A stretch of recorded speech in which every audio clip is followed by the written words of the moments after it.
Atualidade Jurídica.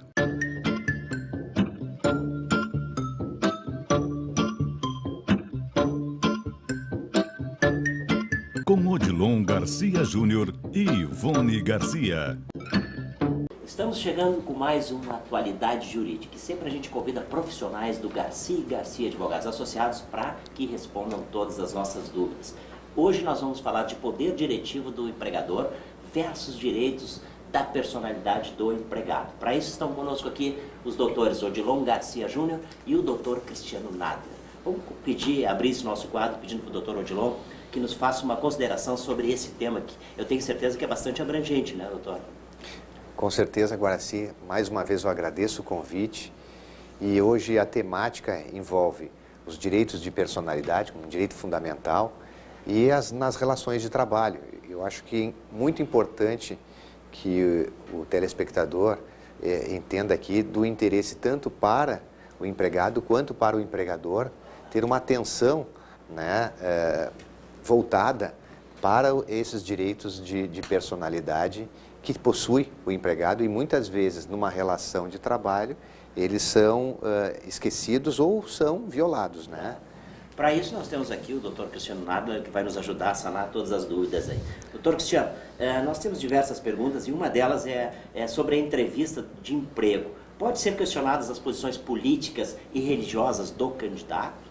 Agora, sim, o que precisa ficar claro aqui é que a entrevista de emprego ela já pressupõe uma certa relação que pode, inclusive, gerar um dano moral para o empregador. Então, assim, questões pessoais de opinião política ou religiosa não devem ser questionados pelo empregador quando de uma realização de entrevista, porque não são pertinentes à tarefa para o qual ele vai ser contratado. Então, as questões têm que se restringir a aspectos técnicos que sejam pertinentes para aquela vaga. O empregador pode, no caso, exigir da mulher candidata a uma vaga de emprego exame de gravidez? Da mesma forma, a CLT possui um capítulo especial previsto para garantir, que trata apenas do trabalho da mulher.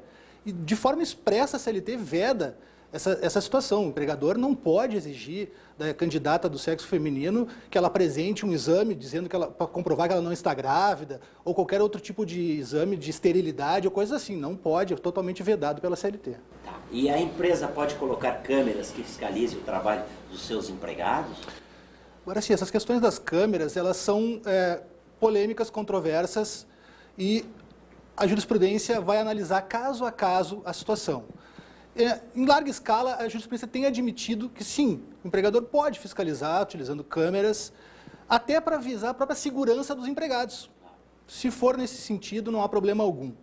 O que tem que ficar claro é que as câmeras sejam colocadas em áreas onde há o trabalho, ou seja, área de descanso, refeitório, não devem ser fiscalizadas. Não áreas íntimas. Não, áreas íntimas de forma alguma. Apenas onde há o local de trabalho e os empregados têm que ter ciência e consentimento. Desta forma, claro, analisando caso a caso, mas a jurisprudência normalmente tende a admitir o uso das câmeras como fiscalização. Lembrando aqui, você que está nos assistindo aí, que a gente sempre convida profissionais do Garcia e Garcia Advogados Associados, justamente para que você possa tirar todas as dúvidas desses temas que a gente aborda. Doutor Odilon, sempre a gente deixa o telespectador à vontade para que questione com vocês pelo e-mail dúvidas@garciagarcia.com.br qualquer dúvida que eles tenham que não sejam sanadas aqui. Sim, Guaraci. Né? E surgiu também uma dúvida, um questionamento já sobre esse assunto internamente no escritório, sobre essa questão das câmaras no ambiente de trabalho. E para o empregador, a sugestão que nós fazemos sempre é colocar numa cláusula do contrato de trabalho do empregado que existe as câmaras estão ali, vamos dizer, funcionando no ambiente de trabalho para proteção tanto do empregador quanto do empregado. Que se coloquem uma cláusula no contrato é uma dica que nós damos.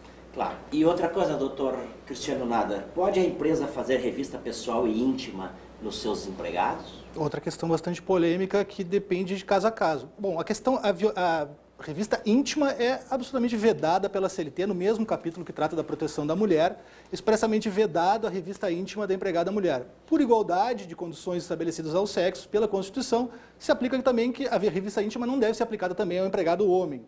Com relação à revista pessoal, que é aquela que não é tão invasiva, ela deve também ser analisada caso a caso.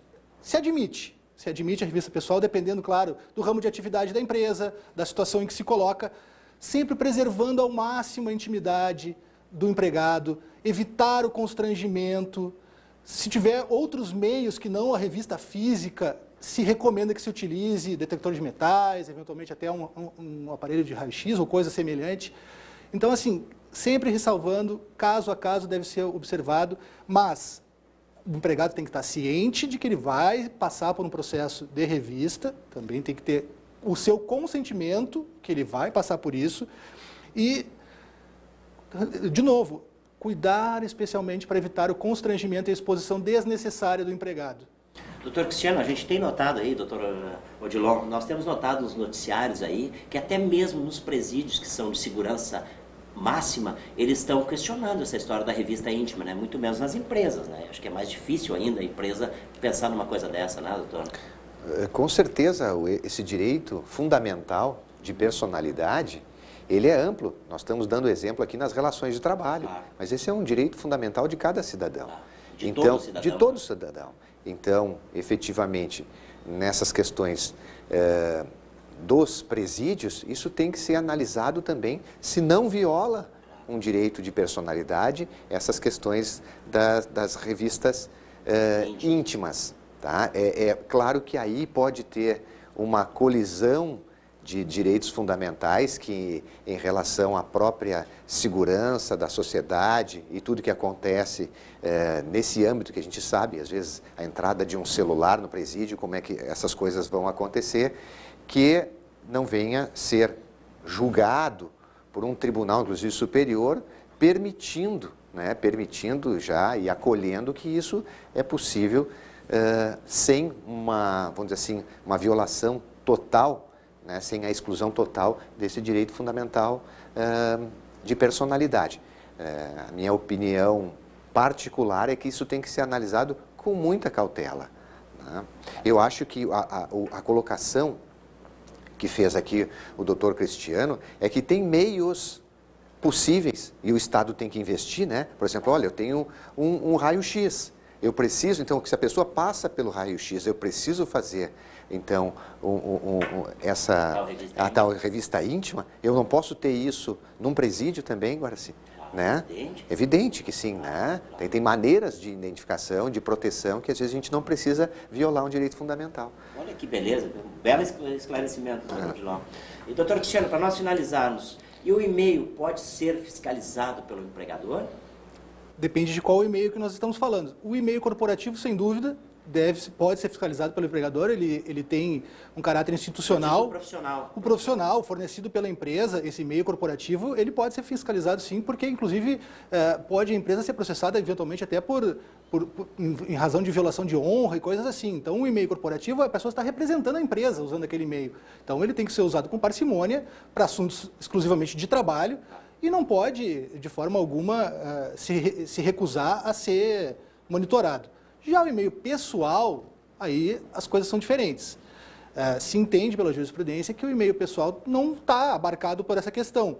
O que o empregador pode fazer é ele bloquear o acesso pela internet, proibir de usar, bloquear o acesso a páginas de e-mails pessoais. Isso ele pode fazer, afinal, né, faz parte da sua atividade, até como produtividade, eventualmente, empresas atuam dessa forma para limitar acessos a determinadas páginas de internet para que o funcionário não perca a sua produtividade, não perca o seu foco no trabalho. Mas o e-mail, se ele permite o acesso a esse e-mail, se a página de e-mail ela não é bloqueada, esse e-mail pessoal, ele se reveste do sigilo e não deve ser violado nem fiscalizado, não pode. É uma questão interessante, Guaraci, e de certa forma gera uma polêmica, é que tem que ser entendido que os direitos de personalidade têm tanto o empregado quanto o empregador, inclusive a honra e da própria pessoa jurídica, o bom nome da pessoa jurídica. Então, às vezes acontece e gera polêmica um empregado postar nas redes sociais algo contra o bom nome da própria empresa que comprometa, né? Então, são questões extremas assim, que também o próprio empregador pode analisar lá numa rede social, isso aqui é uma ofensa à honra da empresa e pode haver, então, uma proibição, uma punição, até a rescisão do contrato de trabalho motivado em relação a isso. Claro. Ok, esse foi o nosso Atualidade Jurídica de hoje, sempre convidando profissionais especializados nos assuntos que a gente aborda, como hoje no caso, poder diretivo do empregador versus direitos da personalidade do empregado. Para isso participaram conosco o Dr. Odilon Garcia Júnior e o Dr. Cristiano Nader. Era isso por hoje? Isto. Obrigado, Garcia. Ok, vamos ao intervalo comercial e voltamos já já. Oferecimento Garcia e Garcia Advogados Associados.